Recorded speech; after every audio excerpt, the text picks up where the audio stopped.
Good afternoon. So we have decided to talk about the topic of interim finance and insolvency and bankruptcy code. So interim finance has been defined under the Insolvency and Bankruptcy Code as a financial debt, which is raised by the insolvency resolution professional or the resolution professional during the corporate insolvency resolution process, according to the provisions of the Insolvency and Bankruptcy Code.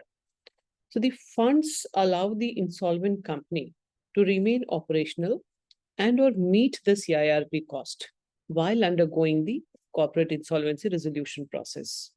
So if we look at section 5, subsection 15 of IBC, the interim finance includes any financial debt which is raised by the RP in the course of the resolution process or by the corporate debtor while the prepackaged resolution process may be in progress, and such other debt as may be notified. So IBC includes specific provisions for the resolution professional to obtain interim funding in order to manage the company's operations as a going concern, protect the value of the company's assets, and ultimately develop a workable resolution strategy. So if we look at the term interim finance, it means raising the funds or money for a company during its regular course of business from external sources for a specific purpose. And what could those purposes be? So probably for a particular project or an event or activity, etc., or its daily operations and functions. So interim finance generally is raised to prevent losses, and rather than canceling or postponing a particular transaction due to lack of funds, what has been considered by the legislature is that it is more advantageous for the company to raise funds from the external financial institutions and entities in order to keep the company as a going concern.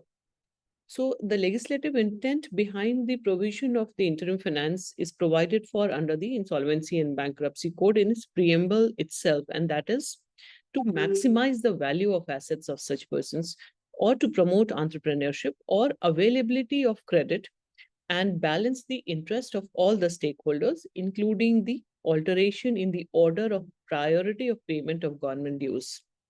So the entire intent is, of course, provided for in the preamble.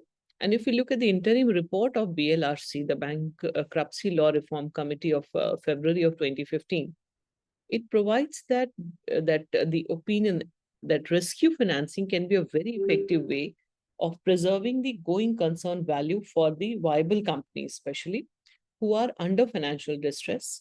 And the law should provide for an enabling provisions for such companies' administrator and the creditors to provide for such financing as part of a scheme of revival. So if we look at what was the need for which the interim finance was provided, if we try to understand that, I think the CIRP is, while it is under process, the resolution professional has to ensure that the organization is a going concern. The corporate debtor is a going concern. And therefore, to do so, the resolution professional has to make certain payments at any circumstances, like payment to professionals who are appointed like valuers, the resolution professionals' fees, and there are various other payment to the workmen, payment to the security personnel. These are vital payments and cannot be kept on hold until the approval of the resolution plan. So the cash flows of the entity may have dried up completely. There are situations like that as well. Or there could be insufficient funds to make such outlays. So in order to make such payments, the resolution professional surely requires certain amount of funds. And at times, the company is not in a position to generate even the bare minimum amount required to cater to the payments illustrated, as I told earlier. So in such cases, the resolution professional raises interim fund subject to the permission of the committee of creditors. And it is likely that the corporate debtor may be facing liquidity issues due to various reasons, which could include losses and funds blocked in obsolete stock and bad debts. So those are kind of circumstances in which there could be a liquidity crisis.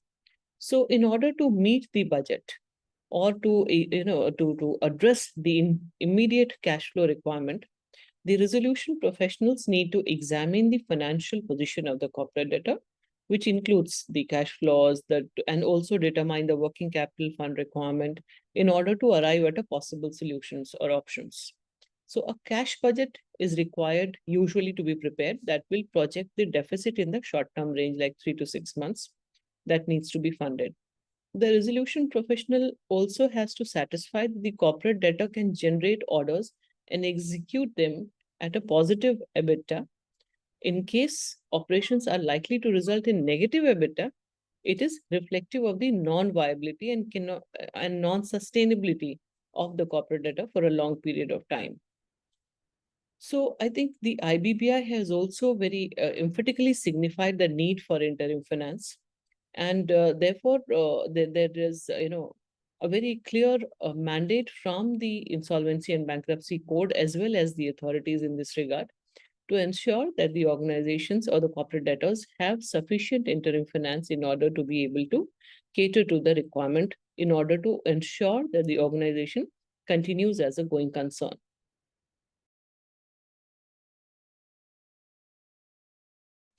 Now, if we look at in the perspective of the present situation, the relevant provisions under the Insolvency and Bankruptcy Code primarily are Section 20, subsection 2C of the code. It mandates an IRP to make every endeavor to protect and preserve the value of the property of the corporate debtor and manage the operations of the corporate debtor as a going concern. And so for these purposes, the IRP has the authority to raise interim finance, provided that no security interest is created over any encumbered property of the corporate debtor without the prior consent of the creditors whose debt is secured over such encumbered property. But no prior consent of the creditor is required where the value of such property is not less than the amount equivalent to twice the amount of debt. Now, similarly, if we look at Section 25, subsection 2, subsection C of the Code, it mandates the resolution professional to preserve and protect the assets of the corporate debtor, and including the continued business operations of the corporate debtor. And for that purpose, the resolution professional has the authority to raise interim finance subject to the approval of the Committee of Creditors. Now, if we look at the mandate of Section 28, Section 28 of the Insolvency and Bankruptcy Code provides that prior approval of the Committee of Creditor is required for any interim finance that is raised in excess of the amount that has been approved by the COC in their meeting. So this usually signifies that any interim finance is to be raised by the resolution professional whatsoever mandatorily requires the approval of the COC, with at least 66% approval of the COC as per Section 28, subsection 2 of the IBC Code.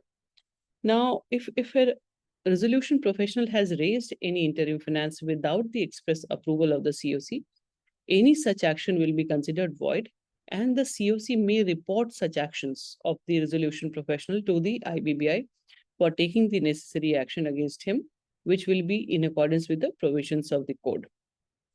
So it is very important to understand that IRPs cannot raise interim finance on encumbered assets without express permission of the concerned creditor. That is something that I already discussed earlier as well. Now, in terms of the priority in repayment of interim finance, if we look at Section 5, subsection 13, read with Section 53, 1A of Insolvency and Bankruptcy Code, it provides for the priority of repayment of interim finance under the waterfall mechanism.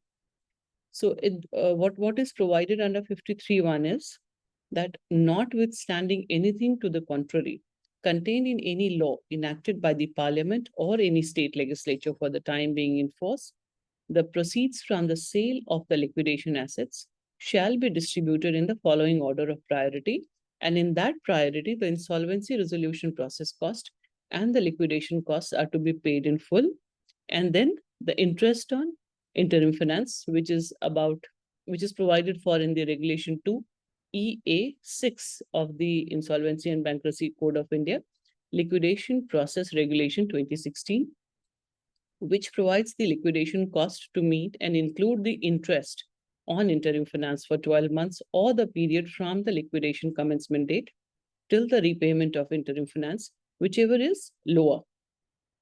So the repayment of interim finance serves as a motivator for such finance providers, as they would, upon resolution or liquidation in both the cases, will be the first under the waterfall mechanism to receive repayments from a corporate debtor.